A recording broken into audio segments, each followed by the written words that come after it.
This is Guardian Radio, your station for up-to-the-minute news and intelligent, interactive, and engaging conversations. 96.9 FM. The views and opinions of the hosts and guests are their own and do not necessarily reflect the views of the management and staff of Guardian Radio.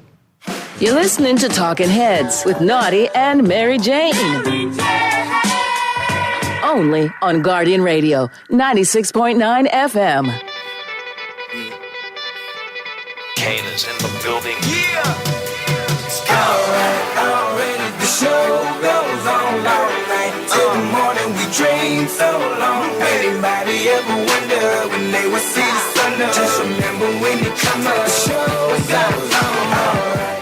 Talking Heads with Nazi and MJ is brought to you by Burger King, Fine Threads, John's Department Store, KFC, Naughty Johnny's, NRG Nutrition, St. Andrew's School, and Print Masters. Have you ever had the feeling that you was being had? Don't that shit that make you mad? They treat you like a slave, put chains all on your soul and put whips up on your back. They be lying through their teeth, hope you slip up off your path. I don't switch up, I just laugh, put my kicks up on they desk, unaffected by they threats. Then get busy on they see, that's how that Chi-Town made me. That's how my daddy raised me. That glittering may not be gold, don't let nobody play me. If you are my home, We got it locked and loaded to the Friday, January 9th edition of Talking Heads. Your boy Naughty along with MJ in your company right up until 6 p.m. It is Friday. It is the weekend. And, hey, man, all work and no play makes you a dull person. All play and no work makes you broke. You got to find a happy medium. Well, the weekend is a happy medium. So figure out something that you can enjoy for yourself this weekend and enjoy it to the fullest. All right? Stop and sip the coffee. All right? Take time out for a second to love yourself. Yeah, go grab some Dunkin' or something. Sip some coffee, or is it Starbucks? What's the right thing to say? Well, it definitely ain't Dunkin'. Okay, so just get some coffee. You know who should have been here to talk about coffee? Pearly, because he's the coffee aficionado, so he could tell us the best, kinds of coffee to get. He's an aficionado on coffee for sure. He loves it. Although I must say, with my kind of limited knowledge on coffee, I find that the best coffee I've ever had in my entire life came from this region in Ethiopia, the Yegashefe. That coffee is that is on a different level. Just absolutely delicious. Have you been able to find it again? I have not been able to find it again. I've been fiending for I don't know, maybe 2 years or so since that the bag that was so generously given to me by one of your friends, since that ran out. I've been looking for this online, cannot find it. But Yegashefe. Hope Springs Eternal. Ethiopian ground. Ethiopian coffee. It's really, really, really good. I think it's even better than Colombian or I guess wherever else they make coffee in South America. It beats the Colombian. No offense to my Colombians, but yeah, the Ethiopians have you beat with coffee. Well, I mean, I was only using that as a phrase, not to be sidebarred to coffee. I really don't drink coffee. I drink tea. Well, you could find some good tea around here, too. The beautiful thing is a lot of Bahamians make their specialty teas that are really, really... Just give me green tea. That's it? And that's it. No sugar, just the straight green tea? Or do you add sugar to it? You need a little bit of sugar. All right. Okay. But the green tea is fine. That works. All about being healthy and all about cleansing and, Yeah, getting rid of all of the negative things in your body and, leaning on the positive. Correct. And the green tea is a good way to do it because it has a lot of antioxidants and a lot of other good things that are in there. So, props to the green tea drinkers. Yeah. All right. Well, we got lots to talk about today. It is the Week in Review. And obviously, if you want to chime in, here's how. Here's how you can become a talking head. Brought to you by BTC. Text lines powered by BTC 422-GR96. That's 422-4796. Phone lines open in New Providence, 323-6232, 325-4259, 325-4316.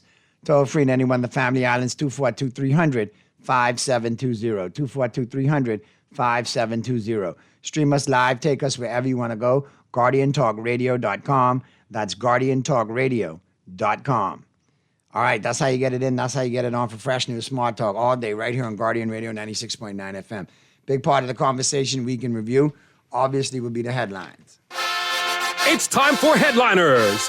everything that's making headlines in the 242. Brought to you by the Fine Threads. And here's what's blazing up the pages of the Nassau Guardian News and Views in Madison's 1844, all brought to you, of course, by Fine. They say they had full occupancy during holidays. That must be nice. Exuma, though. I'm happy for Exuma if that is the The case. Save Exuma Alliance C yesterday said that despite concerns over a recent increase in the fees for boaters, the Bahamas business in the Keys is booming, with operators reporting full occupancies.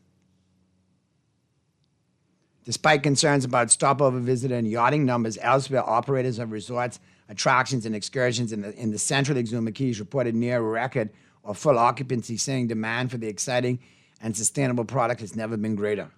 Well, I'm happy for Exuma that they're experiencing such a boom. Good for them. I know the DPM, who happens to be the MP for Exuma, has pushed like billions Wasn't of that dollars. the all them controversial towards- moorings were going down to in Exuma? Yeah, that's where it was happening, as far as we know. We don't know if it's still happening. But I think good for Exuma, but there's still legitimate questions, of course, around what's happening in other islands. You know, what's happening in Abaco, what's happening in Grand Bahama, what's happening right here in New Providence. Those stats should be really easy for the relevant authorities to get their hands on, where you don't have to just rely on industry insiders, although they are the ones with the knowledge, you know. We had a great conversation with Peter Morey on Wednesday, and he gave us, you know, a real insight into what's happening, and more importantly, some of the full corrections. Full breakdown and some of the corrective measures that perhaps to get the industry back to where it should be. He talked about how, well, he said that the FDCC is not going to change, but that their hope is that the entry will indeed become digital. You know, he talked about how it's supposed to be digital, but then somebody still has a card or something they have to take from place to place. So full digitization would be great there. They're also asking for, you know, the government to consider putting back the 90-day and keep the annual, but also have the 90 days for second entry. They also ask that fishing is included and that the anchorage is optional if you're staying in a marina. So that is true. If you're staying in a marina, then you know why you're paying the anchorage fee. It's a bit much. So hopefully we'll hear something soon. You know, he talked about how the season is And then hopefully all the marinas will be filled. Right, and not just the Exumers or just a couple of niche spots that may, you know, still have a little bit of a boom happening. I'm looking at the picture, right? And I'm not trying to be hypercritical, right? But yeah, I don't like I'm looking at full, 1, full, 2, 3, full. 4, 5, 6, 7, 8, 9, 10, 11, 12, 13 boats. Yeah, 14, 15. That's maybe full by Exuma standards, by that particular marina standards. And listen, it's not that I don't want Exuma to make money, but I want all No, it's great for them. throughout the entire archipelago to make money. Yeah, I think the northern Bahamas, you know, Grand Bahama, Abaco, and of course New Providence would be where the majority would come through. So those numbers would be very important. Bowleg and PLP Senator Randy Roll eyeing new Bimini and Berry Island seat. Barnett Ellis hopes Kalani voters look to the future. And U.S. Embassy warns of visa scams. And a feel-good story, 9-year-old Amari Placide will take to the piano to headline the Hope Concert, a fundraising initiative with his cool. friends, with all proceeds to benefit Bahamas Association of Social Health, BASH. Good So good stuff, job right Amari. there. 9 years old. And another ominous note, U.S. Embassy warns of visa scams. Yeah, I saw something on Facebook circulating the other day. So who putting out fake news about the visa the visa fees and so on Maybe and so it's forth? intermediaries kind of jacking the price up and making it seem as though it's more expensive than it actually should be. I think it's like $185. But if you go through a, third party, then you may be paying much more than that. So they're just setting the record straight that you can apply yourself directly on their website and that they gave the prices out. So that's good information. All right, let's check some of these texts real quick before we get to the break. Let's jump on in. Good afternoon, Naughty, Pearly, and my favorite host, MJ. I've been waiting all day for Friday's show. Naughty, MJ, and Pearly are the best. You know, you get news, jokes, and sports. You know, I've been waiting all day for Friday's show. Good afternoon, MJ and Naughty. Could you please repeat the name of the coffee from Ethiopia, please? Okay, so the region that it comes from in Ethiopia is the Yega Shefe region. And when I tell you this is the best coffee I've ever had in my life. So maybe a couple of brands come out of there. It's a really kind of niche market though, because I ended up getting this coffee from one of Naughty's friends, a comedian who came down. So this is a while back. A comedian came down and he's like, you have to try this. And I did try it. He ended up giving me his whole bag, which was, kind of a big bag, but not big enough for me.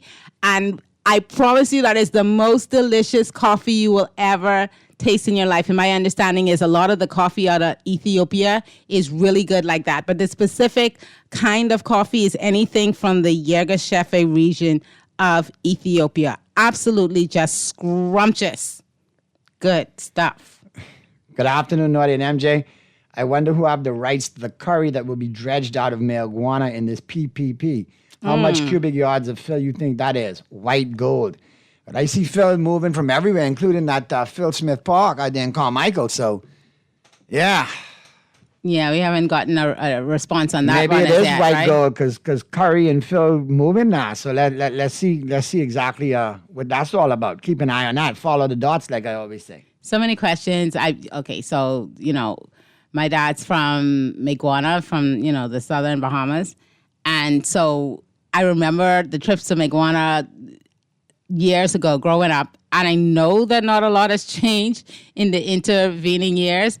It would be good to have something happen in Maguana, but once again, I hope this isn't like the Grand Lucayan, where you get this, announcement, all these big things are going to happen, and then nothing happens. Like, what is happening with the Grand Lucayan? It's January, some announcements, January, nothing.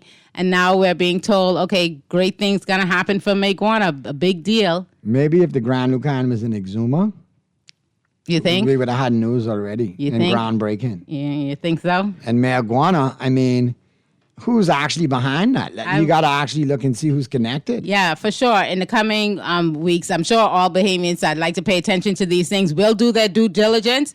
And all of a sudden, you got to see who lately has a particular eye on marijuana and Mike Howell. Which entities, which all of a sudden are suddenly interested in standing up and repping for Mike Howell. You gotta look as to who's interested in all of this. If it happens, and it happens where Bahamians benefit, mostly Bahamians benefit, like 90% is beneficial to Bahamians, then it is a good thing to get something started down there. Now, of course, the kind of port they're talking about, we have to wonder, where it's going to stand in terms, because Freeport has a container port, right? So you kind of don't want it to be a situation where that gets less attention and everybody heading down to make, like, you want it to be more business. So I tell you, everybody's be listening to Talking Heads. Sorry, what did I miss? Be getting coffee updates for Coffee. you. Oh yeah, send us. If you know, shout out to Coach Jeff. If you know a coffee better than the Yergasheffe coffee, if you've tasted that and something else that's better, please let me know because I love it. But what were we saying? We're talking about Maguana, and if something happens, great. But don't just give us an announcement. I understand from reading an article on this that we'll get more details in the coming months. But then, doesn't that sound so familiar? More details to come, and then the details don't really come. Correct. So fingers crossed, but yeah, I'm not holding my breath. I hope, but boy, Dexter, you all this trouble on a Friday. What do you know when Brave and certain numbers man them to have marijuana? Question mark, question mark, question mark. What? Tell me more, Dexter. Tell me more. Yeah. Let's go to the phone line quick. Talking Heads. Hey, I'm Jay and Naughty. Hey, what's happening, Jeff? Hey, Jeff. Hope you both are doing well. Listen, both of you, when you talk about the Southern Bahamas, you capture my attention right away. And it's good that your family treats Maguana. MJ, my family, Acklands and Crooked Island. Mine as well, on my paternal side. So, yeah. you right in that circle. Yeah. You know what just crossed my mind just now as you guys were talking? Southern Bahamas is actually similar to the gateway to South America. Yeah. And it's going to be interesting to see if someone could develop something in the Southern Bahamas that attracts the people from that market, South America. Oh, that would be interesting. Getting some boutique hotels, probably couple casinos down that side, actually begin the economy down there instead of depending on central government and the Bahamas government. I would love to see it. We just have so much free, and yet we allow the same 38 in our parliament, in our parliament, to dictate everything to us. I mean, we can think outside the box. I mean, unfortunately for us, you may present a plan, and that plan may not jive with them, but it takes another few to get it done in order for things to get done. And we know that seems to be kind of the norm here. But that just popped across my mind just now. I think it's about time we really get the economy of these islands going instead of waiting for the handout from the central government. Yeah. And, allow our students who are off in universities and stuff to come back home with their credentials and their qualifications, even if it's things that they believe that we do not have the space here to use at this time. But allow them to come, incentivize them to come home, bring that here, so we can attract new industries and new set of people here to add to what it is that we have here. You know, and that's all I have to say. It's about time we stop allowing ourselves to be bamboozled and, just accept any old nonsense that they want us to have. But we have to spur them on to try, put some stuff in place to bring our students home. Yeah. And let them bring their expertise home and build some new industries. But thanks for taking my call. Good stuff, Jeff, as always. Sounds good. Have a good weekend. All right, we're going to get back at you on the Friday, January 9th edition of Talking Heads. We'll get into the buzz. All brought to you, of course, by John Shoes. We'll open up the lines, and we'll talk about whatever. And obviously, y'all want to talk about coffee because y'all blowing up the text lines with coffee. I shouldn't have said anything. We'll keep it right where you got it. Talking Heads continues right after this. Trust, so even if they ban us, they'll never slow my plans up.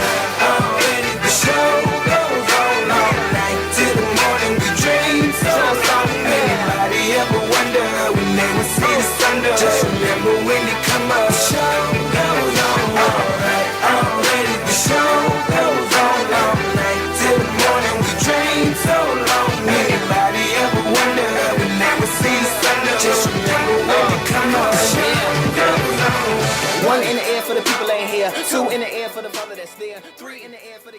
Refined style with elegant taste, then fine threads is your place. If you want those slacks hemmed or just taking the waist, then fine threads is your place. If you wanna look suave and debonair everywhere you go, like you're supposed to be in a video, wanna step out and look great, then fine threads is your place. Refined style with elegant taste, then fine threads is your place, is your place.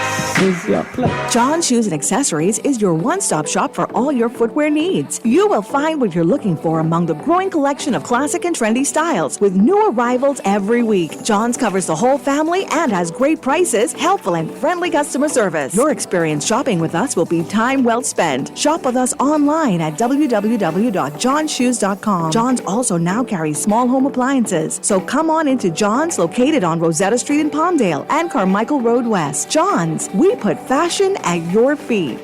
Crunch boring lunch and food at a real good price with KFC's value deals. For $5.95, you can get a famous bowl and drink or a one-piece chicken box. For max value, grab a value box. That's a piece of our iconic chicken, nuggets, cheesy mashed potato, a buttery biscuit, fries, a dessert biscuit, and soda, all for just $9.95. KFC value deals have got the crunch that you're looking for.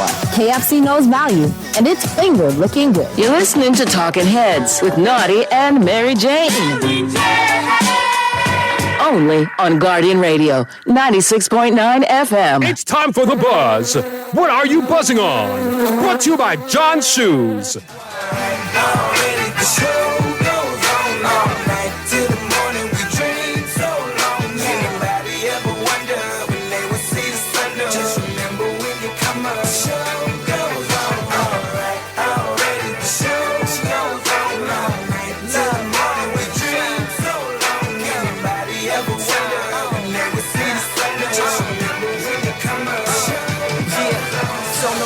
what you've been through, no matter what you into, no matter what you see. When you look outside your window, brown grass or green grass, picket fence or barbed wire, never ever put them down. You just lift your arms higher, raise them till your arms tired. Let them know you there, that you struggling, surviving. Yeah, ain't nobody leaving, nobody going home. Even if they turn the lights out, the show is going on. Alright. You got it locked into Talking Heads on Guardian Radio 96.9 FM with yours truly, Mary Jane, and the naughty one, who's not 100% today. I got to tell you guys, if you think he sounds a little bit down, he's been just not feeling well all day. But he's a soldier, so he's slugging it out, right? Yep, and my back is killing me, so if you call it in and you come in sideways, you might get what the duck get. Oh, Disclaimer. Lord. Oh, Lord. Let's get to some of these texts. Oh. So this person sent me a link to get the coffee from Amazon. Yeah, right. And yes, I will tell you that you can get the Yirgacheffe coffee, some brands on Amazon. It's just this, and I'm sure they're all delicious. And I will fold and try something different. It was just this one particular brand that I love. But you're right, it's probably all pretty close. You ran D.L. Hewley because Bodacious, who opens for D.L. Hewley, is the one who hooked you up with the coffee. That's who hooked me up. And D.L. endorses it, but like Bo say, it's a mofo because him nor D.L. has been able to find it since. We've all been trying to find this coffee since. Yeah, D.L. Hughley and Bodacious, we've all been trying to find this, and none of us can find the exact brand. But yeah, you're right. Thank you for that link. I will try different types of Yirgacheffe coffee from Ethiopia because it is really... Since everybody put they vote in for coffee, right? Uh-huh. And even though I don't drink coffee, I will tell you what the number one coffee in the state of Florida is. Enjoyed even by Colombians. What's that? Café Bustelo. Oh, that is some strong And Bustelo stuff. will keep you up for 48 to 72 hours. Cafe Bustelo will keep you up long. That is, I feel like that's just for espresso. You know what I mean? Like, Yeah. I don't know if you could drink that as regular coffee. I suggest police officers, if you have long interrogations, drink Cafe Bustelo. Yeah, that'll keep you going to yeah. keep interrogating. Yeah, that's strong. But don't give it to who you're interrogating because then they might stay up all night talking food. So this extra says, hey, Naughty and MJ, this government is too secretive to its citizens. That is not a good sign of a good government. Yeah, I think we've been talking about this for a while. You know, good governance does require a level of accountability and transparency. And sadly, we just haven't seen that in this particular administration. And sadder still is the fact that they've let us know, you know, FOIA is not a priority. FOIA is not a priority. So, yeah, let's see where we go in the future. Listen, I get texts all the way from your hometown. From Freeport? Yeah, man. This from Lewis Yard. Oh, shout out to Lewis Yard. No, man, Lewis Yard doesn't send you the whole vibe. What Lewis Yard I think he might have found it. Yirgacheffe. I think another brand. I think Lewis Yard might be onto something there. I'm gonna get all of these. I get at least 2 or 3 of these. Thank you everyone for sending me these links. Oh. Nice. Very nice. Yeah. I think I'm gonna be getting some Yirgacheffe pretty soon. I think I'll do that. Let's see if you splurge and try the different brands. Because it may all just be the same thing under a different brand name, you know? It's pretty much the same, which is delicious. Boy, I tell you, off the coffee, back to the white gold. White gold. We're talking about Phil, too, not anything else who some of y'all might think white gold. What else would, anyway, I don't want to know. Square group of white gold. No. Naughty and MJ, marijuana was the area that the USA used in the Cuban Missile Crisis. Like an airport and harbor was created in Freeport, Grand Bahama. One was also created there. Yeah. 2 of the longest runways at the time in the Caribbean was at these 2 locations. The potential in marijuana is so Here's so another large. one. Naughty, you talking marijuana? All I can say is Bahama Rock versus Hot Mix. Ding, ding, let the bell ring. It's only worth a few billion, so what if you can buy it for nothing like they tried with Blue Water off of BTC? Yeah, the point is, especially when you're going to develop an island like marijuana, I mean, this may sound crazy, but I'd rather have no deal than a bad deal because at least the potential still exists for a good deal, you know, hopefully by everybody in competent people. marijuana benefits. Yeah.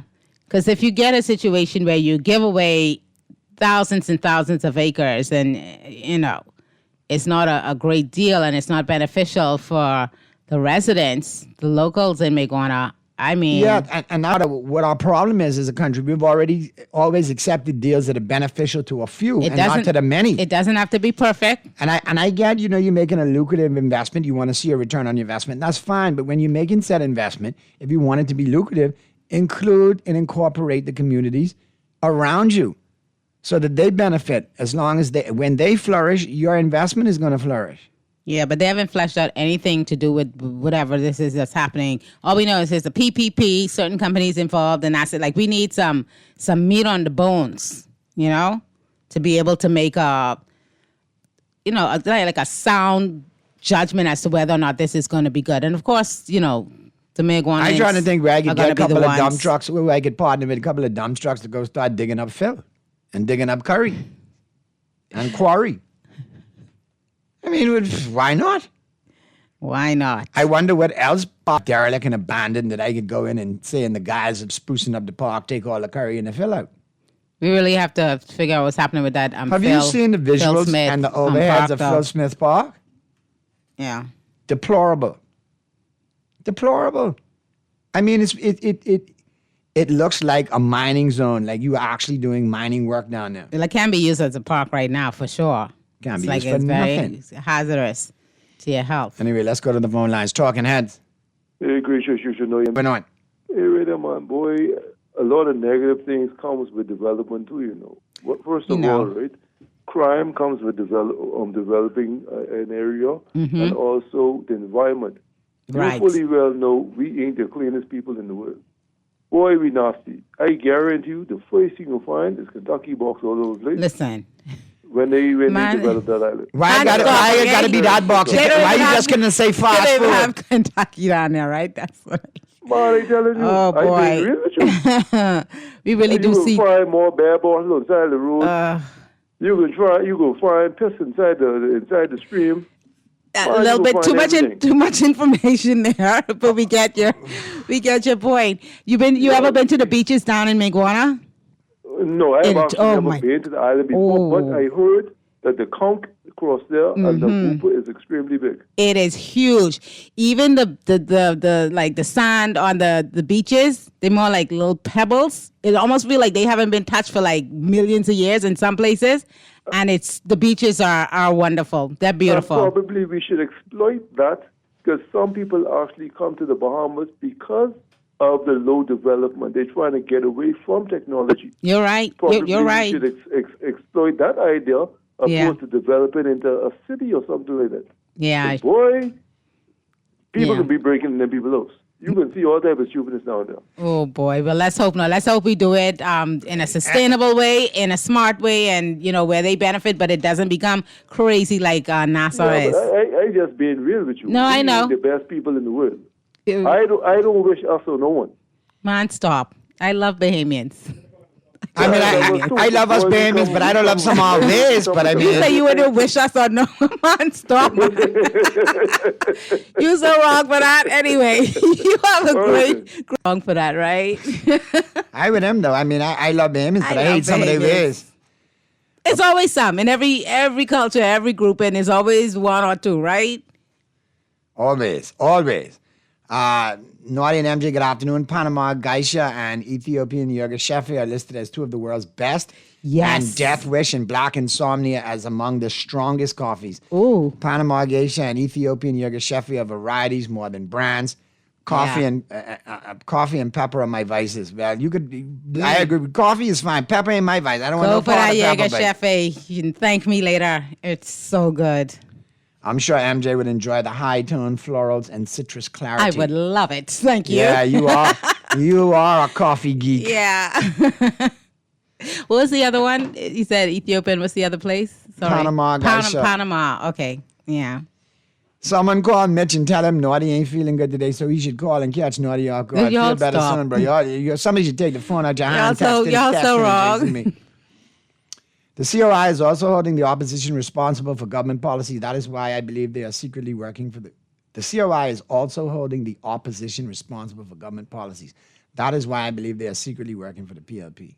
Basically, they're not holding the government responsible. They're Right. always And pivoting that's why I read to it twice for clarity. Yeah. They've gone.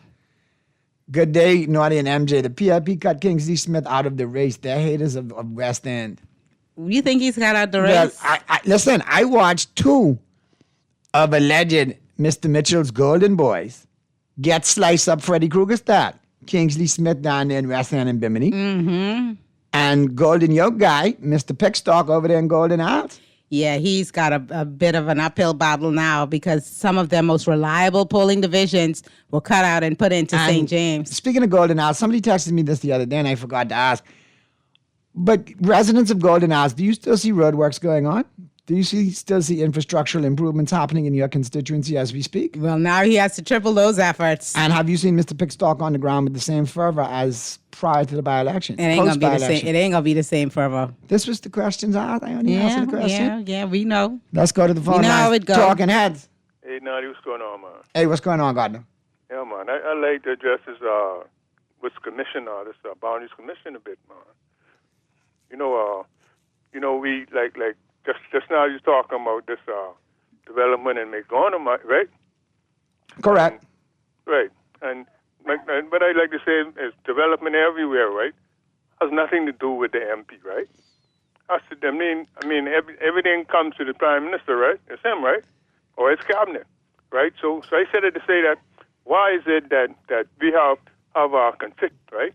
Some at 5, and some at 3, they vary. Why is that? And they were like they call it, and we like to say we live in a democratic country, right? And we have a democratic system, and our commission is doing its job. They, you know what I mean? When commission makes a report, they say they accuse them of gerrymandering, right? And gerrymandering to me is just the shape of the boundaries, not they, and they you could do anything with the shape, but the numbers should be equal, And it amazed me. They can't even get the numbers right in Nassau. And So just imagine everywhere else, Gardner. That's the scary thought of this whole thing. Right. If you see signs early that all you got to do is divide all of the constituency equal. Well, listen. Well, they can't do that. I think everybody who's registered to vote needs to come out and vote. I think everybody who wants to vote needs to get registered, and everybody needs to do their due diligence and keep an eye on the process and make sure that it's not flawed and compromised. It ain't about that ain't it's about them being equal. If my constituency had that goes with it out. That goes to the part of it being flawed and compromised. Prior to, we should make sure that the numbers are right and the checks and balances are there, Gardner. Right, so it ain't about who's gerrymandering on whose behalf.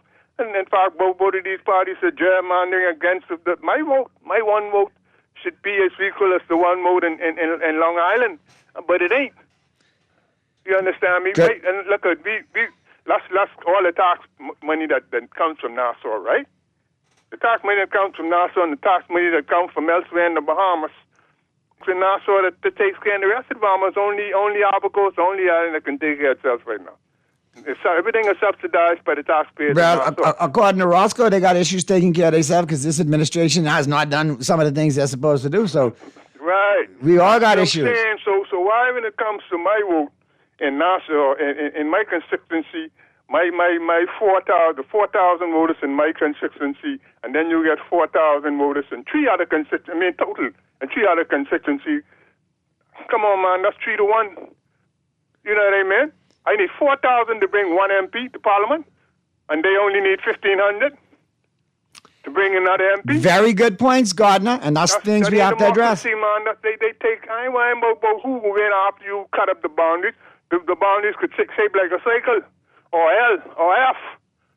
but the voters should be the same. The numbers should be the same. Let's get the numbers right. You're making good points, Gordon. I want you to have a good weekend. I got to get to the break. But yes, very good points. And the numbers should be balanced. Can I say this? And we could go to the break and then maybe I'll talk about it a little bit more. I do hear everybody's cry about, how unequal some of these constituencies are. I get it. We should aim for it to be, we should aim for parity as far as we can. But I think that there are other things to consider, which is that each island or island group may have... Take, for example, one of the smaller ones, right? Like the Cat Island, Rum Key, San Salvador one, 1,600. If you try to get them up to 5,000, 7,000, and you mix them with another island and so forth and so on, that could, and I hear what you're saying about diluting your vote, but that could dilute their voice as well. You know what I mean? Anyway, we'll talk more about it. Just some thoughts on that. No, I mean, you don't want the voice diluted. Just saying, there's always the same debate in the United States where they have the Senate, right? So each state sends 2 senators to their upper chamber, which is very active, unlike here where it's more like a rubber stamp. Their Senate is... And they actually have to get in there and dialogue and debate and actually deal with policies. Is supposed to be the most deliberative body in the world, right? So that's what their Senate is called. So you get a state like, say, Rhode Island, which is very small population, very small. They send 2 senators. Even though Florida may have times their population, New York, California, everybody sends 2. And that's because, yes, we understand about the vote and the system where, my one vote mixed with 7,000, you get to vote with only 1,600. But that's always been a question mark. But every island, and this is how I look at it, is unique, has unique characteristics, has unique needs. And then if you put that with another group, their voice and their particular vision. So right now, as it stands, I'm not upset with the way that things are. It could be closer, particularly in New Providence. I would like to see it closer. Yeah, in New Providence, where it can be where closer. Boundaries touch, right? It's democracy. Right. Take into consideration if you're doing the boundaries commissions, the family islands, and all of those extra... I wouldn't say extraordinary, but the obviously you have extenuating circumstances in the family islands compared to in the capital. Yes. So take them into consideration. Agreed. But if you here in New Providence have 3 or 4 constituencies, 5 or 6, bordering each other. It need to be $4,000, $4,000, $4,000, $4,000, or $2,000, $2,000, $2,000. It can't be $4,000, $1,500, $5,000, $1,800. It needs to be balanced. That's again. And then there's more about data as well, right? So we may see a constituency with 4,500 people, another one with 5,000, but maybe the one that has 5,000 maybe has 500 kids in that constituency. Maybe the one with 4,500 has 1,000 kids, depending on the area. Right. So to really tell how bad it is or how fair it is, we would need full numbers of the residents of that constituency, not just the registered voters, because that doesn't tell us the full picture. You see, I can't tell you exactly. I mean, I could look at some of them and see that they are far from being equal, but I can't tell you just how bad or how good the situation is because I'm not seeing a full picture of the number of residents that may not have a voice, i.e. kids, that also have to be serviced in that constituency. You get what I'm saying?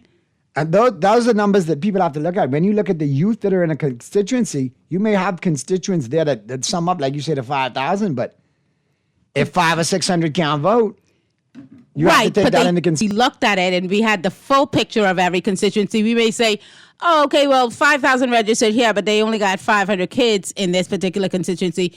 All right, well, you have 4,500 registered here, but, this holds 1,000 kids in it. So when you look at the numbers of the actual residents of the constituency that are serviced by that P, it may be more equal than we know. But honestly, this is all speculation. Until I get the numbers, I have no idea how bad it is. I mean, I could see in some instances it's not good, but I don't know. And as for gerrymandering, yes, the way the map looked gives you a great example. When you have like this big, long, like diversion of certain polling divisions, wrap around, go downtown, come back, just because you want to avoid certain polling divisions that may not be favorable to you, yeah, that's gerrymandering. We got a coffeeologist here. Good afternoon, Naughty and MJ. MJ, drink Devil Mountain Black Label, and you will be wide awake, so much that can see tomorrow while you wait for it. They source beans from Central and South America. It comes with a warning. Starbucks and Dunkin' is average 400 milligrams of caffeine, and Devil Mountain Black Label average 1,600 milligrams per 12-ounce cup. And Ethiopian Yerga Shefi coffee is the girly one with the flavor. Not the girly one. Around 90 to 100 milligrams per cup. Listen, I would be scared. Anything with devil as a part of the brand, like I'm already like, really? I don't know if I could drink that, but thank you for this. Let's get Devil to this Mountain. other Where's text before- Devil Mountain? I don't know, and I Out don't of know. a real place? Good afternoon, Naughty and MJ. I thought in the Bahamas you are not allowed to discuss matters that are before the courts. It's called sub judice. Mm-hmm. If this is so, there should be a whole number of these social media people who should be summoned by the court for contempt. I have never seen or heard so many people discussing, posting about a case like this recent one involving a certain Bahamian living abroad. Makes you wonder if this person can get a fair trial in the Bahamas and what this administration is really up to. Well, that will be something that their lawyer, I'm sure, would, raise if it's relevant to the case. Naughty and MJ, Crooked Island is without power now for 3 days, and Oh, BTC is lousy in this area. Please help us. We shouldn't be living like this in 2025. The roads are also a disgrace. This administration cares nothing about the Southeast Bahamas. Crooked Island, 3 days with no power? Yeah. Was there a hurricane or something we didn't know about? Like, why are they 3 days with no power? Hurricane BPL. That is terrible. Let's go to the phone lines. Talking Heads. Yeah, good afternoon, Naughty and MJ. What's happening, Hey, Cleveland? Cleve. Yeah, everything good, Naughty. This report from the Boundaries Commission, this was based on the old register or this updated register in terms of who was on the voters registration list. That's a good question, Cleve. I mean, Yeah, I have no idea. I haven't had any concrete used in order just to the time come to we these really numbers. let people like journalists like Nikki Kelly and John Marquis from the Tribune, back in the day, because the Florida state seems to be one of the most weakest, corrupt, or inept on the planet in the Bahamas. And I'd be straight up with the media. The media don't ask the right questions. I'm not no journalist, but I'm almost convinced that this was based on that old register. Because in a way, you could have the parliamentary registrar indicating that he is cleaning up the register. And here we are now, we have 2 additional seats. Can they find, has the register been cleaned? We don't know. And, did they find these house of people that they were looking for? We don't know. But nobody seems to want to ask the right questions to these people. I am just behooved, And Yeah. I will say this for the media, because you said they may be corrupt. I don't think it's a question of corruption. Now, triage it. I said corrupt. Yeah, I'm focusing on the corrupt one, because that Okay, that's the one I want to focus on. I think that we do have a young core, much younger than it was years ago. I agree, with less experience. But I'm hoping that, a lot of them are mentored by some senior journalists. I'm hoping that they do get it right. I agree with you that there are a lot of times that even I'm screaming at a press conference, ask this, and, sometimes they just don't get it. But I don't think it's a matter of corruption. I think it's a lot of inexperience, and I think we all understand. Let's call it an F then. Say it again? Let's call it an F, because they are trained. They went to school. But hold on. They ought to be writing, asking Hold the on, right Cleaver. question. Yes, they go to school. Yes, they get training. But when you have the majority of media houses compromised during an election and now in governmental positions, you lose out the mentorship. And You lose lose some out experience. good editors saying to young reporters, this is a better way to do it. Maybe you should craft your question this way. And this was a good piece, but you need to add this. I would say more training is necessary. We can tell that we are not where we were a couple of years ago. I would not fight you on that sentiment. I agree with that, but I don't think it's corruption at all. Okay, but I'll put you like this, MJ. It wasn't me. I'm not no journalist, but I see many of them who were being fed to lunch and treated to lunch by the present prime minister, who was then the leader of the opposition leading up to the last election. And many of them perhaps are auditioning for their government jobs. I mean, look at how the media was bastardized. Yeah, we don't want have that. government jobs now. So It's tricky. Something, and so that's why I use the word corrupt. So I have it's because they are now ambassadors. They are now working for this agency. So maybe they are auditioning for their job. But the question still remains. I still don't believe that this is an accurate account of our current or qualified voters voting persons in the Bahamas. Yeah. That register, I have to determine this. They didn't do any work. They didn't go door to door. See, this is why Seattle always talk about this. We need to move towards having live and living, accurate data. You know, we need data. Agreed. Correct. I agree.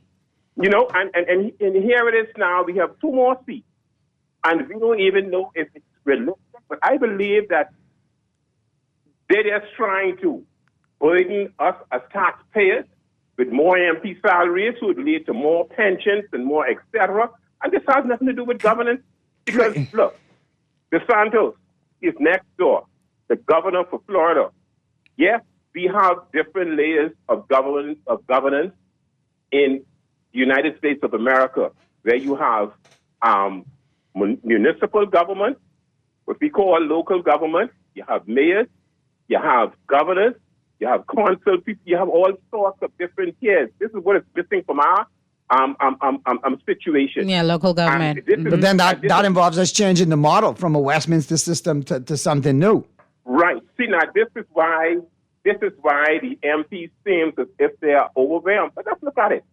You can't manage 5,000 people, and you're vying for the highest elected office in the land. 5,000 people is overwhelming to these people who are vying for office. No, give me a break, man. I could manage 100,000 people.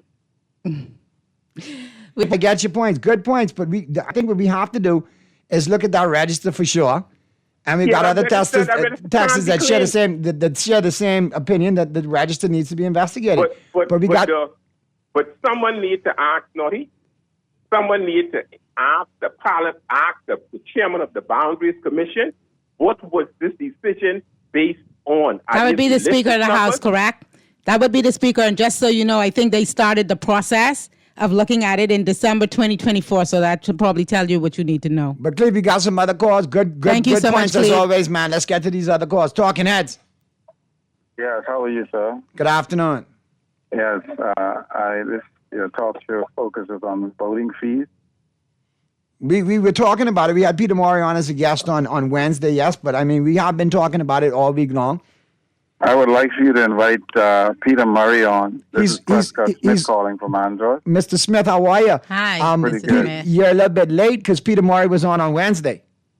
Yeah, I know, but this issue is much more. I mean, you guys are on the right track with this, but this is much more than the public is being made aware of. That's why I am calling in. I would have called in soon. I was in a plane, actually. I'm still in the flight. Oh, okay. And so, but that's how important this issue is. I would like to have this discussion with Peter Murray so that the Bahamian public would be fully educated on this issue, because voters, we welcome voters in our environment, but we want to make sure that we have the kind of environment so that voters would be able to enjoy what the Bahamas is about when you and I are no longer here. Yeah. And so my issue, and I'll just give you one example that the public isn't aware of. I was a former Defense Force person who's traveled around this country, and I'm a captain.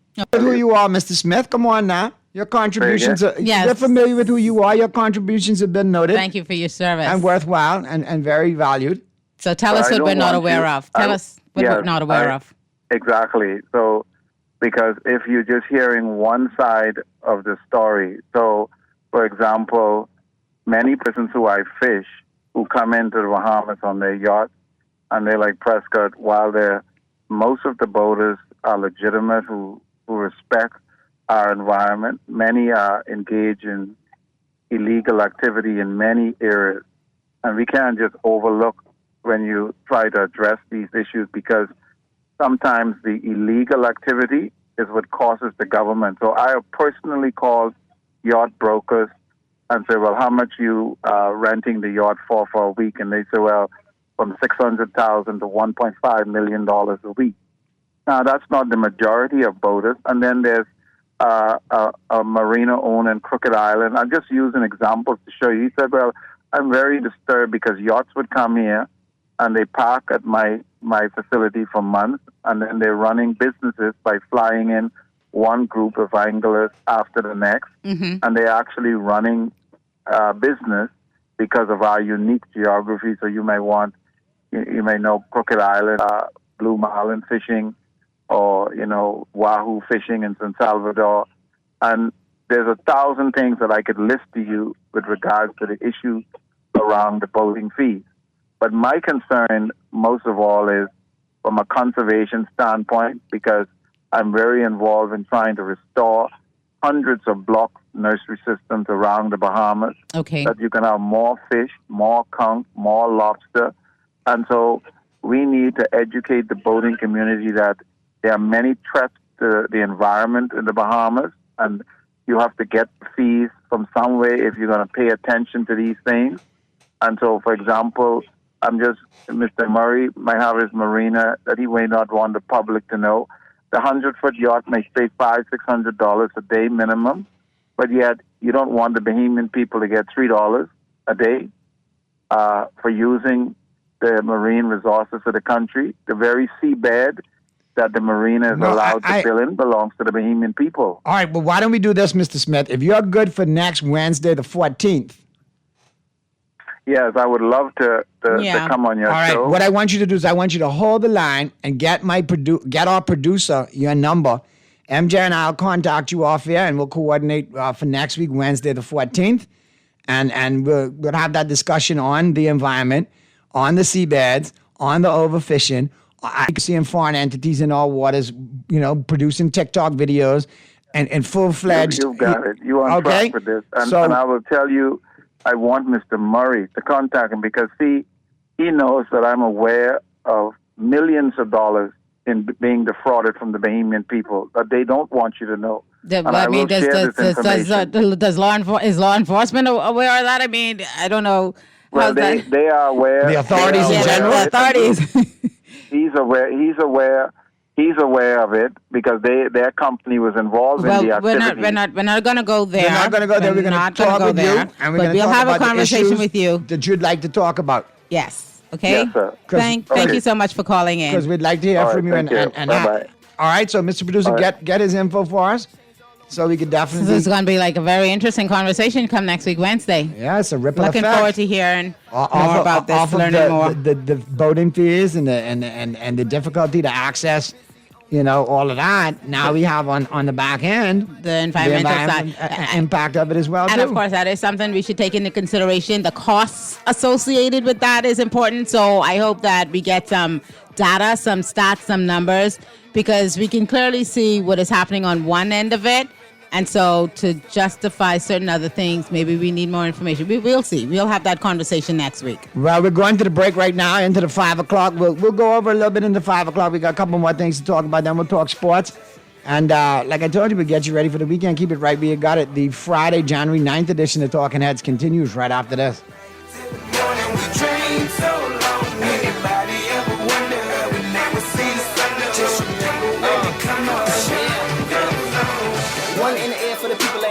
Two in the air for the father that's there. 3 in the air for the kids in the ghetto. 4 for the kids that don't want to be there. None for the trying to hold him back.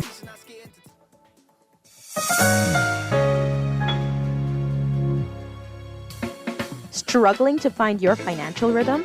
Make that move to Fidelity and let us help you orchestrate your financial goals into perfect harmony with free financial coaching sessions. Make that move today. Call 356-7764. Fidelity. We're good for you.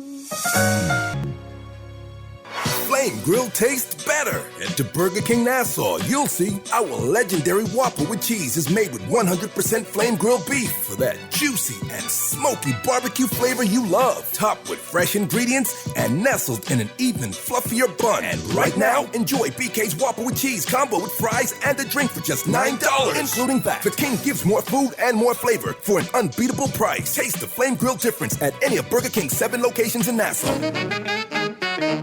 You're listening to Talking Heads with Naughty and Mary Jane. Only on Guardian Radio, 96.9 FM. Kane is in the building. Yeah! Alright. show goes on all night till the morning. We dream so long. Anybody ever wonder when they will see the sun up? Just remember when you come up, the show goes on.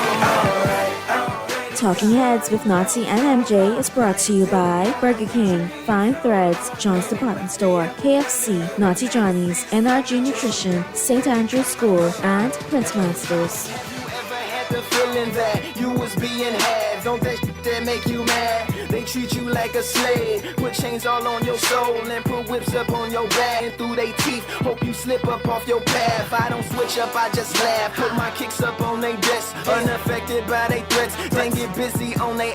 See, that's how that Chi-Town made me. That's how my daddy raised me. That glittering may not be gold, don't let nobody play me. If you are my homeboy, you never have to pay me. Go on and put your hands up. When times is hard, you stand up. LUP the man, cause a brand that the fans trust. So even if they ban. We're back at you on the Friday, January 9th edition of Talking Heads. Your boy Naughty Law and Mary Jane, MJ in your company right up until 6 p.m. Going to talk a few more national issues, then we're going to get into sports. And boy, let me get back to the text lines. Boy, your text is all on it today. All right, here we go. Naughty. I agree the register needs to clean up. That's something to look at because it might create problems in the long run. Naughty, that captain that called is running from the real issue, but obviously he is singing for his supper. I could see. What could you see through his speech? There's been a lot of good quality contributions about the environmental impact and the fishing impact that it's going to have. We'll have the conversation next week and ask some questions, and then I think between the interview with Mr. Morey, which was excellent on Wednesday past, and then this upcoming Wednesday when we speak with Mr. Smith, maybe we'll get a different perspective because he seems like he has a different perspective, and then we could, make a decision on what we think needs to be done, and hopefully our government is listening. And I think it's two parts of the situation. Mr. Morey has his expertise that he's spoken on, and given us clarification. And Mr. Smith, in all fairness, knows about environment and our natural resources. But I think when you really you look at, and we talked about the knock-on effects of having fewer boats in the marinas and all of the peripheral businesses that are now suffering as well. That story about a caller called in and talked about the young lady who bought the washing machines. That kind of hurt my heart, to know that you invested in your business like that. To be entrepreneurial, and all of a sudden, your customer base dries up because of government policy. Not that we've been given many opportunities to be entrepreneur, but when we do have opportunities like that, and persons take and make the effort and do the due diligence to set up what would be a investment. A standalone environmental fee probably could work in this instance. Maybe it doesn't work to bundle anchorage when people use in the marinas, you see? So maybe a little bit of unbundling, but having that's like room tax at the hotels, right? Like every room tax. So maybe if you're talking about the environment, you do have that it's separate. Maybe it goes on everything, but then maybe unbundle some of the other things to make it more competitive. Because we do have to face the fact that at the end of the day, we are competing with other Caribbean countries. So we want to maintain and keep the upper hand. Location has us there. But if this is chasing people away to go further into the Caribbean just to avoid this because they're teed off because there's no ease of doing business along with that, then yeah. Okay. Fix it. Text, I'm going to try to keep a straight face as I read this one because it is some Callers funny things are coming to you here. right now. But this is a good question, and I'll try to answer it as best I can. Hey, Naughty and MJ, I've been noticing for 2.5 years now that I always see these three or four white and black young men on these bicycles wearing helmets and casual looking wearing neckties and short sleeve white shirts riding all over Nassau. Who are they? Anybody knows? I hope they're not spies or something because two just passed me on Blue Hill Road when I was coming from work. A white boy and a black. Listen. What?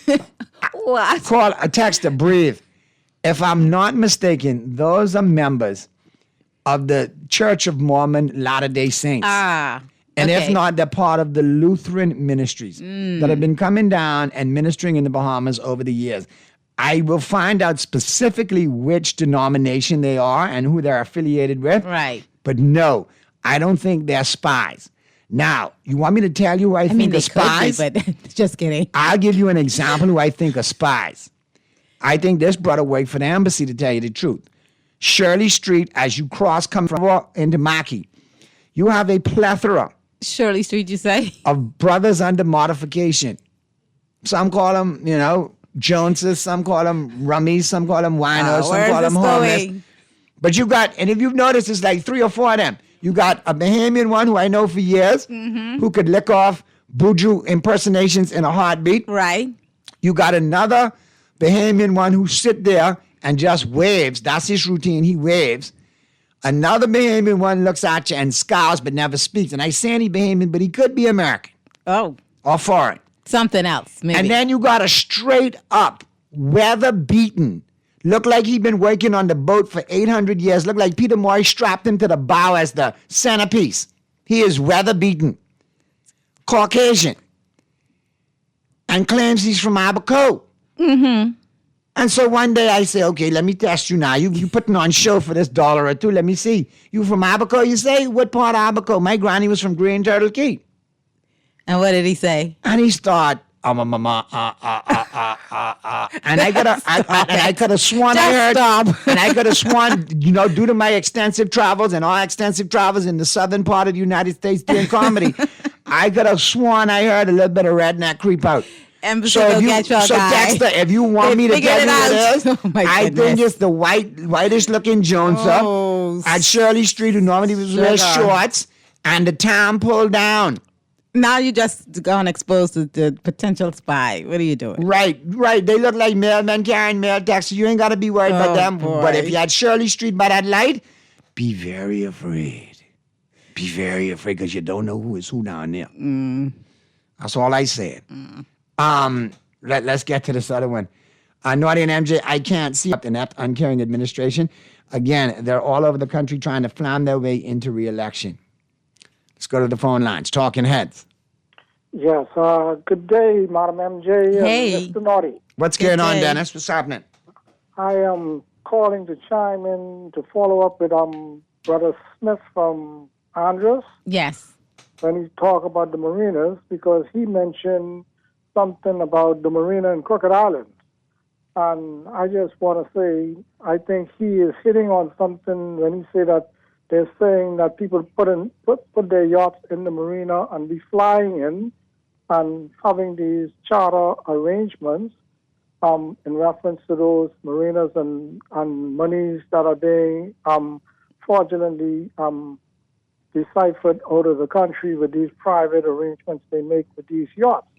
But that marina is personally on my property along with the extension of Pittstown Runway. There's only one marina in Crooked Island he's talking about, so I'm looking forward to hear what he has to say in reference to that next week when you all bring him on, because, the Prime Minister and Deputy Prime Minister never gave no approval for them with their extension of the runway and the marina since the 4th of October 2003. They ran out of time. So I wouldn't say much more, but we all know, and I've been on this radio since 2023, speaking of their illegal activity, and their lawyers still can't produce to the court anything in reference to that. But Brother Smith, y'all bring him on next week Wednesday, and he think he's hitting on a point of how these foreigners get these private charters for all these expensive monies, and we'll see where it goes from there. So the Bahamian to everybody know, and the Prime Minister and Deputy Prime Minister, y'all didn't answer my letter since the 14th of October, 2022. Wow. And you can continually remind us until they do answer your letter. Let them know. But good stuff. They got to answer the letter. Their lawyers are still trying to take 23 acres, 700 foot of beachfront property from me. Oh, Goodbye. no. Y'all have a nice day. Have a nice weekend. Excuse me. A lot of issues coming out of the Family Islands. A lot of issues. Okay. A lot of people with complaints, a lot of people with concerns. Yeah. And one thing that you can tell with this administration, it seems to be something that they're very consistent at: lack of communication, lack of answering people, lack of correspondence. So here's an interesting one. I'm trying to just flip through 3 versions of this. There's 3 articles on this particular issue. The $100 million insurance monies owed, allegedly, to Kalina, allegedly, by this government. Right. For the insurance of the members of the Royal Bahamas Police Force. Now, first of all, when I heard the number, $100 million, I was like, ain't no way. Like, ain't no way they let that get up. No, $100 million. And then when I read the letter that was issued by the PSA, their president, Mr. Walks, and that he tried to have meetings with the prime minister and government officials to discuss the insurance issue, because the real problem is that there have been dependents that they have apparently tried to get coverage for, and that's not happening. And according to him, he says, according to Mr. Walks, he talked about how, Kalina had, I guess, intimated to him that the government owes this close to $100 million, which is just. We got some follow-up from the Minister of National Security, Wayne Monroe, and this is according to the Tribune. This is Thursday, January 8th. National Security Minister Wayne Monroe yesterday dismissed claims that the government owed Kalina $100 million after the Police Staff Association said officers' spouses and children were being denied medical services as a result of not being enrolled on the government's health insurance plan. Can you imagine that? Like, you're putting your life on the line regularly for the country. You expect your family members, yourself, your children, your wife, to be covered when they go to the hospital, and they tell you, ain't a napkin, we need that little thing, that $100 million. I read a report, and I had to finish reading it and get the full details of it, because somebody sent it to me right before we came on air. But apparently, a former guest on the show, F&M ratified candidate for Yamacraw, former police officer himself, Mr. Ellsworth Johnson, took issue with the comments made by the Minister of National Security, took issues with police officers not being able to receive their insurance. So I could just imagine. He was quite candid on the show, wasn't he? Can you imagine off there how he was carrying on? Okay, then. Well, but I mean, we should all take issue with it, because you hear, the government owes Kalina, allegedly, $100 million. When in truth, what it is. Allow me. In the words of Dr. Evil, that is 100. Everybody take your pinky, put the corner of your mouth. $100 million. That the taxpayers now. Me and you and I. What's happening here? Where is it? I'm like, what is happening here? $100 million. Taxpayers got to fight every day to take care of their own personal expenses and their own personal health care in whichever way, shape, or form. And things tough in this country, and it's hard. But now we got to, in turn, foot the $100 bill for the million. police, which they deserve, my God, while they're leaving their families, risking their life to protect ours. Listen, they deserve their insurance. Listen, this is crazy. So, Minister of National Security Wayne Monroe asked about this and says that this is according to The Guardian now of today's date. Yeah, The Guardian today. Monroe said yesterday that his ministry was not made aware of the issue or the concerns of those officers until the PSA released its memo. Monroe said, quote, they never asked us to look into the claims, end quote. Like, are we being serious? So you're trying to tell me the Minister of National Security did not know, the man who also has to go and in Parliament vote for the budget, all that kind of stuff. You're telling me that he didn't know, first off, that some of the dependents and spouses of his line all the time, that he never heard an inkling of this, of a breath of a rumor that there were problems getting persons enrolled and covered and persons actually receiving medical service. He's saying he knew nothing about nothing. And then the whole, they never asked us to look into the claims. Are we being serious in 2020? Are we being for real? $100 million and the minister don't know nothing about nothing. $100 million sitting on it. You know what was the sad part about it? He didn't know nothing about it because nobody told him to look into the claims. He should know. He should know. He should be proactive. From the information you get in your portfolio as you accept Minister of National Security and everything and the ministries and agencies that fall under you, you need to know who getting paid, who need to get paid, who's short of insurance, in every department. Wasn't he the one that said that, this insurance thing, the way it was before, ain't gonna be like that moving forward? Like, at that point, and how long has this bill been running? Because $100 million, ain't no way y'all rock that up overnight. So how long have you gone without paying? You know what was the saddest part? In the Tribune story, there was a line there that I was like, we really come to this. There was a line where it was basically where Mr. Walk said, like, if they put the government on a payment plan, for insurance. Boy. Like, if you will give us a little 30 million and maybe we could get these people. So, like, that is what we've come to. You know really? You know what I look back, though? And I'm going to say this now, and people could take this with a grain of salt. You could write it down. You could look at it in the future. But I'll tell you something. If I'm looking at this political landscape, and I look at it like I look at sports, you see teams repeat themselves. They reinvent themselves, but they always have a core value as to who their team is and what they do. Okay? And I'll be honest with you. In a bad way, this administration is repeating the similar mistakes that prior PLP administrations made that cost them the election. You cannot ignore government workers. You cannot leave police with $100 million insurance bill that we got to pay that we knew nothing about. Now that's another bill we got to pay. Their coverage. That's affecting their coverage. Family members. So you mean to tell me now that if an officer is injured in the line of duty, they're going to get refused? Maybe not the officer, maybe their wife or goes their in to family? give birth. And Correct. these or their son or their daughter's playing sports and needs stitches or breaks an arm or a leg. Now that's a problem. Can't get enrolled. Can you offer that? That's a part of their compensation package. And if you look back, this is underpaid. Eerily similar to mistakes this PLP party has made before when they've held the position of administration. The part that really boggles the mind, though, is always they never know nothing about. Okay, so let's. So when you say leopard don't change their spots, let's assume you're the minister. You see this letter because it was all over social media. You see this letter. You can't pick up the phone and find out within your Minister of National Security. You can't pick up a phone and find out One call. Chief of Police, hey, what's going on? Or over that Ministry of Finance who apparently should be paying this bill. Why hasn't this paid? Ask them, is this the case? Are we $100 million in arrears on these payments? Do you know anywhere else? You pick else? up the phone and you call Mr. Walks. Quick one. Let me say this.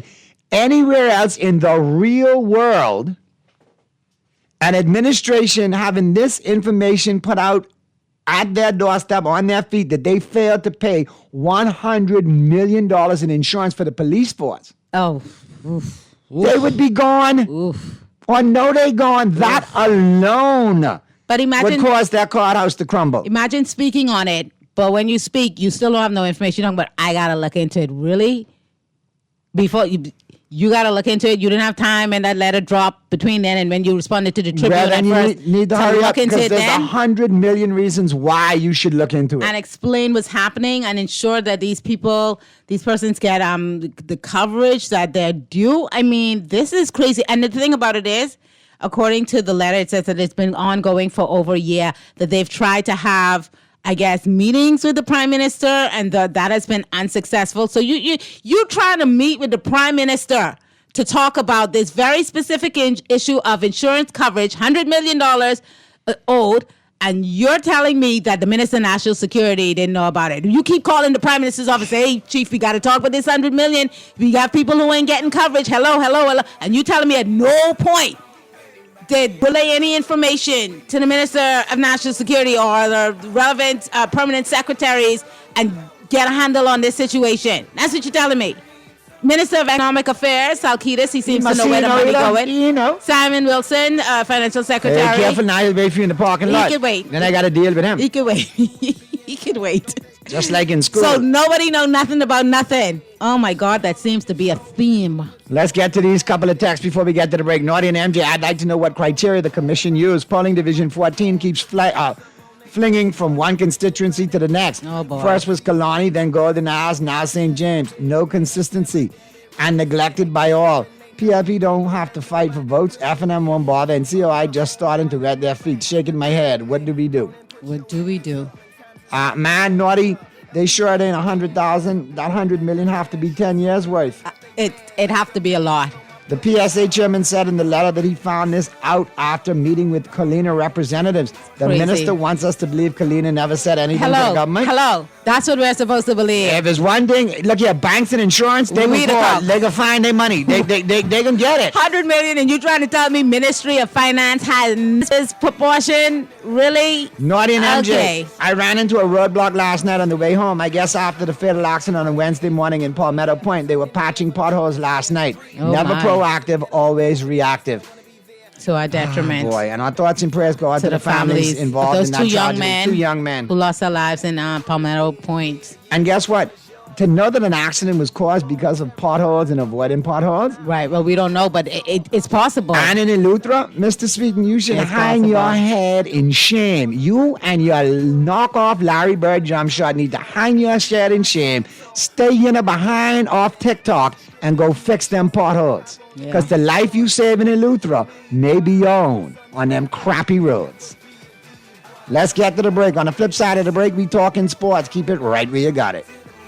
Dream so long, anybody ever wonder when they would see the sun? Just remember when you come up, show goes on, alright, already. The show goes on, alright, till the morning. We dream so long, anybody ever wonder when they would see the sun? Just remember when you come up, show goes on.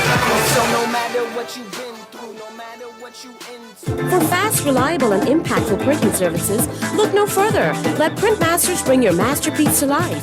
We stand by our quality products that is second to none. Our affordable pricing and friendly, efficient staff makes Printmasters the ultimate choice for all your printing needs. We can deliver any type of printing services, from banners to booklets to business cards. You name it, we can print it. Let Printmasters bring your masterpiece to life. Located in Nassau Garden, telephone 302-2361. Crunch boring lunches and enjoy real food at a real good price with KFC's value deals. For $5.95, you can get a famous bowl and drink or a one-piece chicken box. For max value, grab a value box. That's a piece of our iconic chicken, nuggets, cheesy mashed potato, a buttery biscuit, fries, a dessert biscuit, and soda, all for just $9.95. KFC value deals have got the crunch that you're looking for. KFC knows value, and it's flavor looking good. You're listening to Talking Heads with Naughty and Mary Jane. Only on Guardian Radio, 96.9 FM.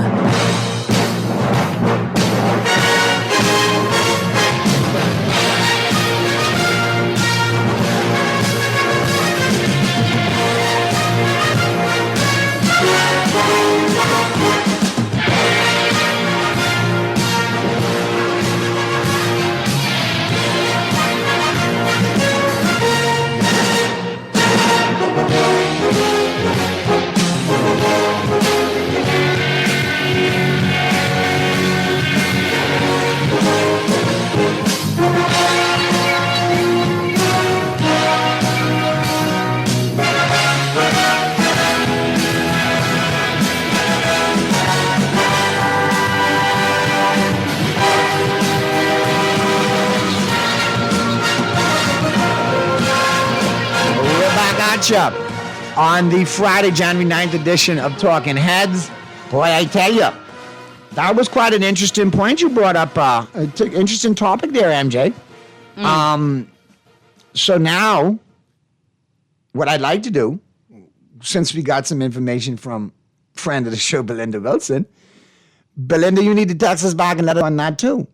Because apparently, the outstanding payment impacts police and teachers and other civil servants. Okay, so it's for the civil servants in totality. And that makes it like the old people say, what's up? Because it ain't just the police. Now it's other civil servants and teachers. Who are you not paying? The question should be, who are you paying? Because you ain't paying nobody. Who are you paying? Mr. Walks in that article said that the denial of coverage poses serious risks to officers and their families, particularly given the hazards of police work, including potential exposure to infectious diseases such as tuberculosis or viral illnesses. This is this is a lot. $100 million is a lot. And then they say, allegedly, he says that not all the fees owed. He's saying you don't have to pay all of the fees. Oh, this is Mr. Walks. At least make a payment. What they're saying is that they're expecting a payment of at least $30 million before they would enroll those persons into the plan. So we do have that number, at least $30 million. This is... But unpaid, and according to a business article in the business section of the Tribune, business editor Neil Hartnell, police officers and other security forces is within tolerable limits.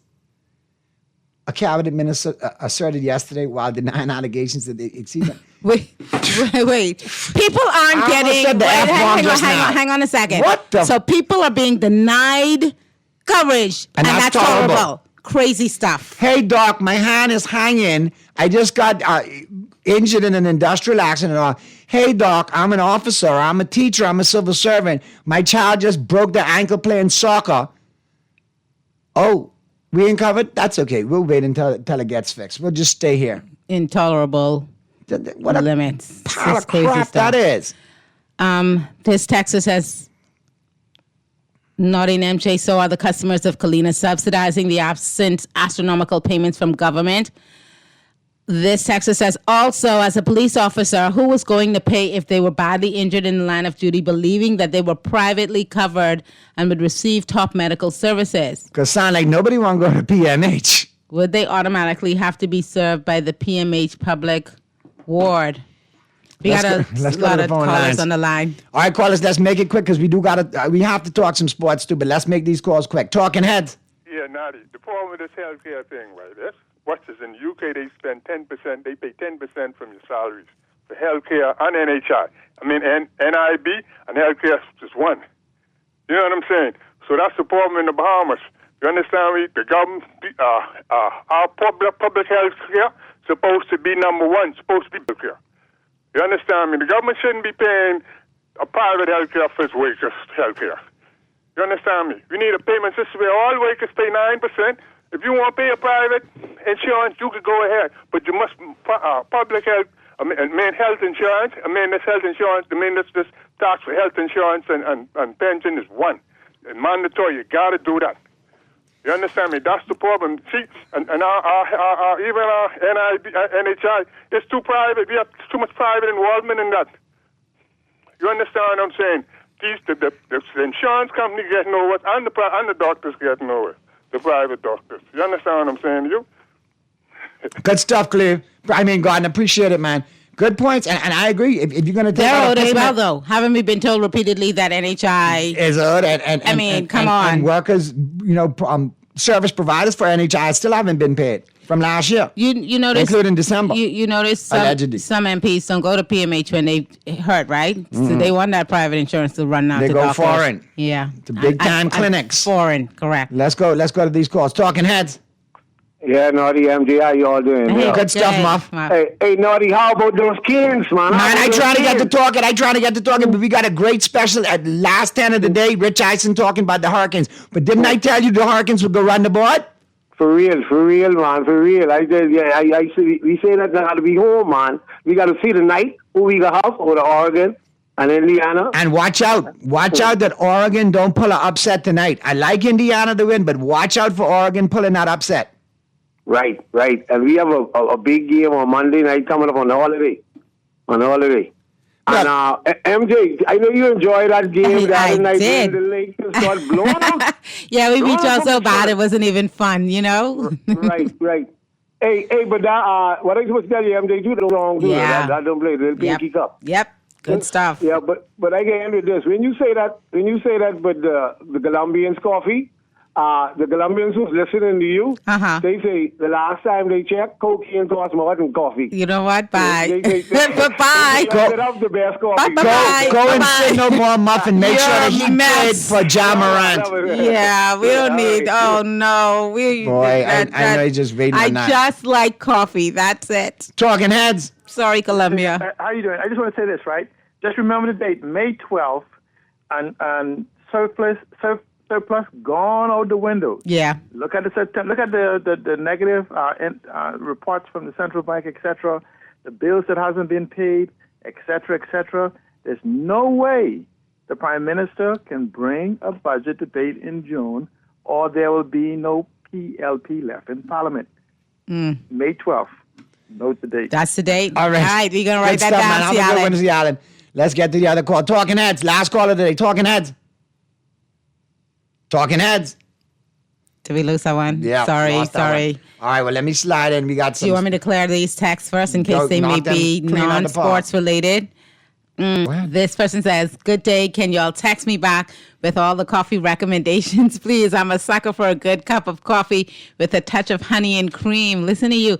Okay, so I know that, like I was saying earlier, anything from the Yegashefe region of Ethiopia, then that is good stuff. And then I think someone said Panama and, well, Colombia. So, This texter says, good day. They ain't paying nobody. NHIA providers included. New Day, same.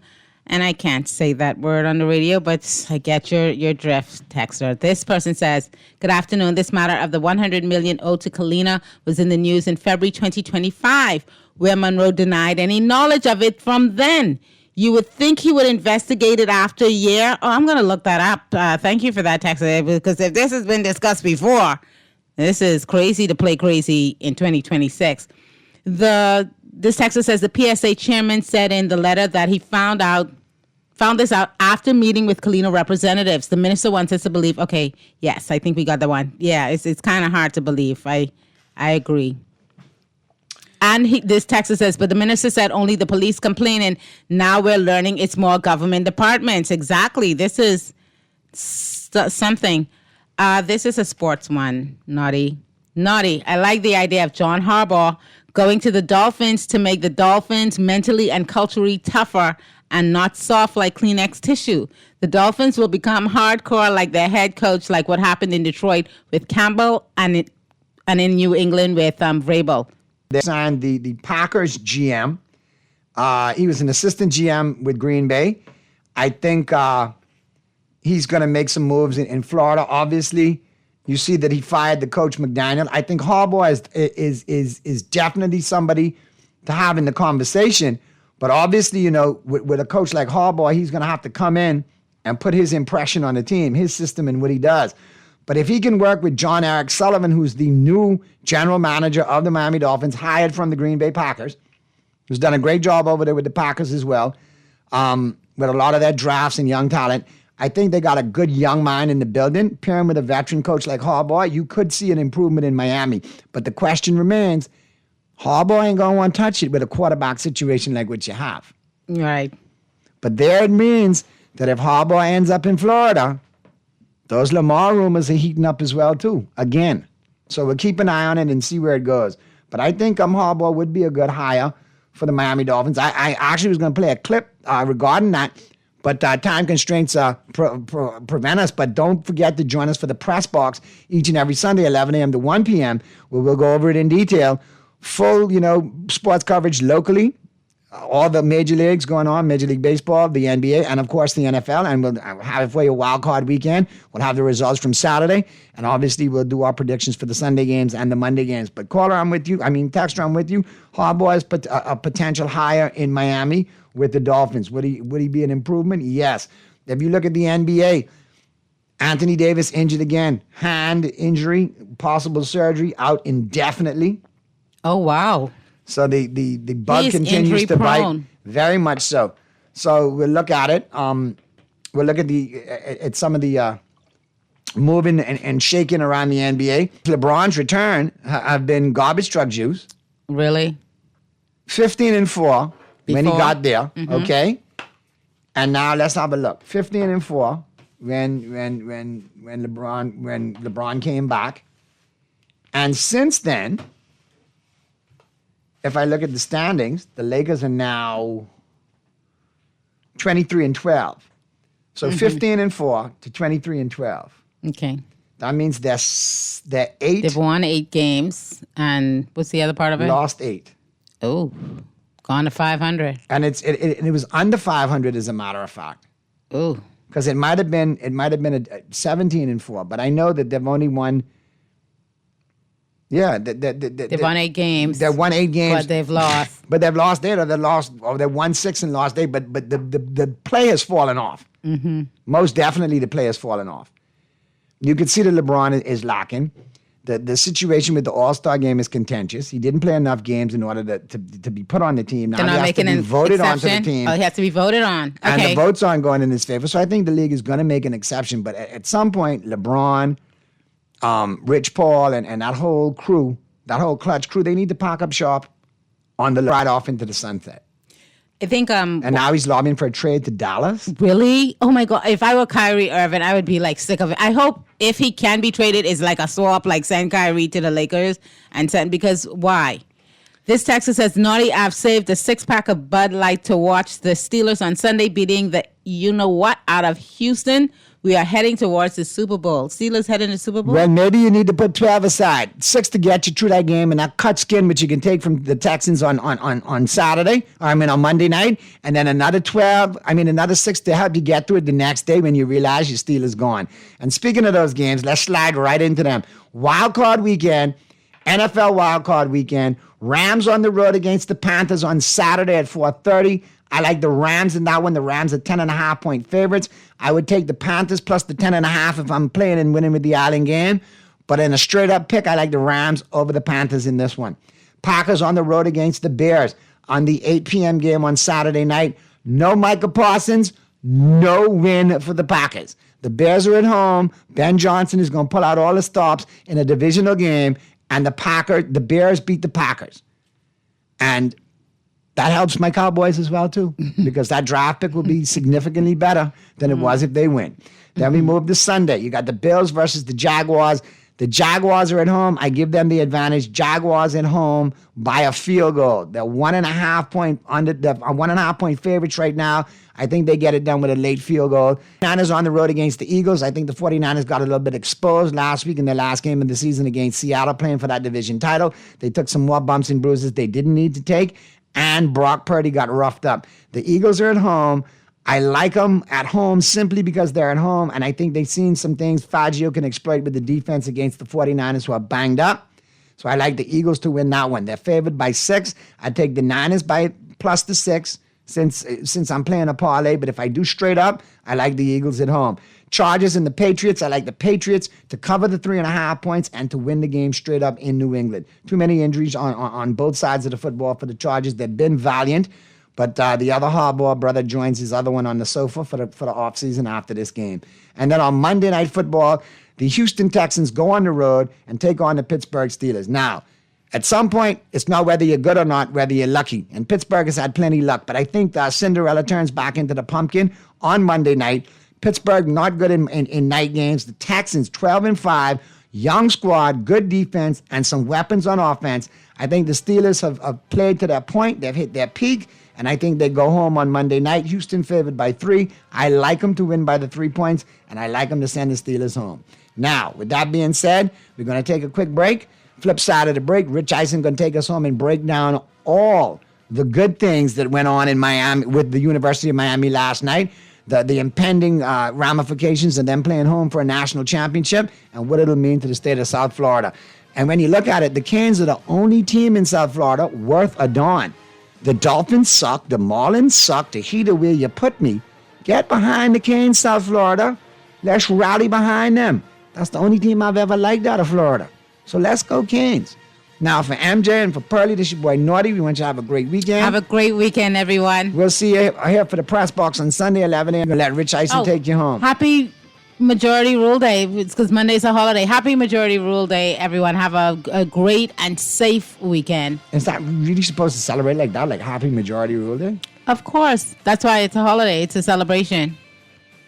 That's the holiday for you because you're the majority rule in our house. So that's your holiday. It's my day. That ain't my holiday. Anyway, have a great weekend, everyone.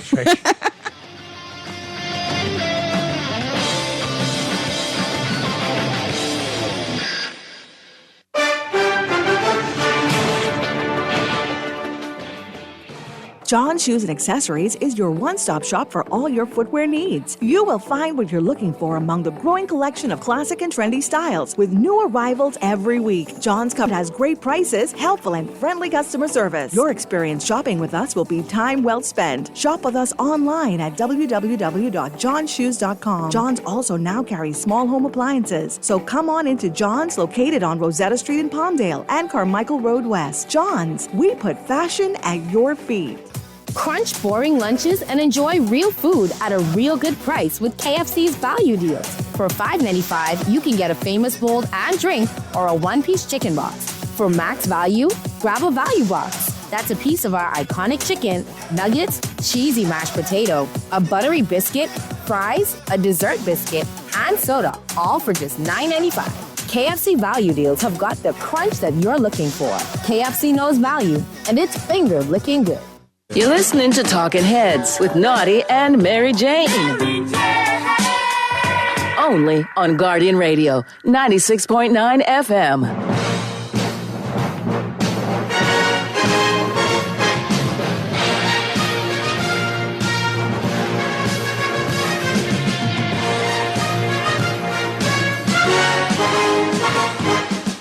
A dynamite college football semifinal game last night in the Verbo Fiesta Bowl. Yes, indeed. It's like it's missing it feels like it's missing a vowel, right? So I guess you could put the U in there, Hey, right? look I'd like at to buy a you. vowel. You know what? Look at you, Rich Eisen. Come on. Thanks, guys. Wow. Would it be Verbu, though? I really appreciate you. Listen, I don't know what's going on in the world of football, but it seems like every big-time standalone football game has been off the hook, Right. professional and college. Am I wrong? It was a nice start to the weekend, man. Hopefully that's just like the appetizer for how good these wild card games are going to be. Or Indiana, Oregon tonight. Exactly. In Atlanta for the Chick-fil-A Peach Bowl, right? I don't know what it is. And it's also college football is kind of mimicking professional football or vice versa, and anyone can win it. Except for the fact nobody thought that when the College Football Playoff Committee put the 12 teams in the hopper together, because there were two group of 5 teams, and you're like, they got no shot. And yada, yada, yada. They're not in it anymore. And then it's Miami getting in instead of Notre Dame. BYU wanted a shot. They didn't get a shot at the title. Notre Dame didn't get a shot at the title. And at the same, even when Miami got in, it was, well, there's Ohio State. The Ohio State. I mean, we all know the ground that got covered by shows like this one on networks like this one when the college football playoff brackets came out. And the general concept was, listen, if you're looking to get a March Madness type Cinderella run going, that ain't happening from the group of 5. And, wondered if it would even happen with the 10 seed. I know they don't term it last one in, right? They don't term it last one in. Not for football. Right? They term it that way for college basketball, They do, yeah, right? they do. Well, usually play in the play-in game. And I always feel bad for those teams. Like, hey, you're last one in. You're 68th into the bracket. Correct. Might have been just because of the, I lived that getting picked in gym back in the 8th grade. But listen, Miami and Ole Miss were, if you will, the two teams coming into this whole thing of good luck to you missing your head coach bolting to LSU, and good luck to you, the Atlantic Coast Conference has 2 teams on the Pacific Coast. And look at those 2 teams last night. Just spectacular end-to-end action. And so many kids bursting to the fore. From Trinidad Chambliss to obviously, you can't say Carson Beck bursts to the fore when he's a 23-year-old who was in the same draft class as not one but 2 starters on Wild Card Weekend in C.J. Stroud and Bryce Young. Right. 7 years in college. Right. Hey, the 2021-2022 national championship quarterback is the Verbo Fiesta Bowl offensive MVP of 2026, but that's what Carson Beck is. He was spectacular. I know he had an interception last night, but he was terrific, including the game-winning rushing touchdown. Only a second of the season. Carson Beck's legs put Miami up with 18 seconds to go. And Trinidad Chambliss did his best to get Ole Miss in position, and he did for one toss to the end zone that the old ball coach of Ole Miss with his thumbs thought was pass interference. And the Hail Mary in the end zone. Lane Kiffin popped out there on his feed. Maybe he's like, damn, man, that was $750,000 out of my pocket. He's got finance. Or he's really invested in the kids who he is now watching and had an opportunity to win without him. Pass interference 100%, as there was nothing but contact basically from the 10-yard line all the way to the back pylon. But as you know, one of the most frustrating inconsistencies of being a football fan is to hear from officials who now have moved on to talk about officiating on TV, rules analysts who say it doesn't matter when there's a foul in the end of a game. It doesn't matter what time it is. If it's a foul, it's going to be called a foul unless it's a Hail Mary, and then roller derby can happen. And what fouls? What pass interference? What defensive holding? What illegal contact? I think that was all in one play. But this is what is part and parcel of playing better than the refs. Don't put yourself in a position where you need a Hail Mary. And obviously time was running out. And the fact that Miami had not one, not two, not three, but 4 drives of over 13 plays. First time that's ever happened in a college football playoff game, because that's why Miami is moving on to the national championship game, is they are winning in the trenches just like their head coach did back in the day for the U. They're winning in the trenches that they were hoping for when they got him in the portal from Georgia, and everybody thought he's finished. He's going to go to the U. End of story. Good to see you. You're not in the SEC anymore. And who does he beat to make the national championship game for the U but an SEC team in Ole Miss? And if I'm not mistaken, didn't Lane Kiffin had some words to say about Carson Beck leaving Georgia and getting to Miami? Google it, as one of tonight's coaches might say. And then on top of it, too, holy crap, that kid, Malachi Tony. I mean, it's fitting he wears Tyreek Hill's number right, for a team that plays in Miami. He's fast. He's unbelievable. He's a game breaker. So they've got guys who can get after you on defense. They got guys who can run down your throat on offense. They've got a quarterback who is, again, 23 years old and is as experienced a college football quarterback as you'll ever see. A head coach who is dialing it up. An alumni fan base that is belting everybody or objects on the sidelines. And this kid, Tony, holy crap. I'm just wondering if he's made himself a ton of money, if not now, but when he wants to go pro. And this kid, Chambliss, on Ole Miss as well. Pete Golding, congratulations to him on giving this run for the ages to the Ole Miss fan base. I thought I was going to come on today talking about Ole Miss getting to the national championship game and recalling my 1989 Michigan Wolverines, who watched Bill Frieder bounce right before the NCAA tournament, and then they go on a run with Steve Fisher. I thought Pete Golding might be the football Steve Fisher right here, but instead it's Mario Cristobal and the Miami Hurricanes moving on. I know a lot of times I think narratives take over social, the media in general, and this game's never been about that. And I think these guys proved that after November 1st, 69 days ago, I think is what it was. They made a simple decision to bring energy every single day into the building and just get a little bit better and find a way to be 1-0. And, you know, we haven't been home in a long time. You know, we've been on the road for 5 straight games, and it's because of their work, their commitment, their belief, and their trust, and the confidence they have in each other.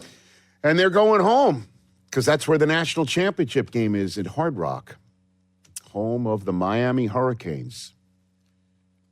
in the same way that the Niners hope that they're going to wind up in their building, or the Rams wound up in their building and won it all, or the Bucks wound up in their building and won it all. Can Miami do that against either Indiana or Oregon? And Carson Beck, again, having his name sort of knocked down pegs for future NFL first-round draft choices, or knocked down as a possible college football national champion quarterback because Georgia wasn't interested in his services anymore. Had this to say, making the national championship game for his new school and team last night. Well, obviously, almost exactly a year ago, I made the decision to come to this university.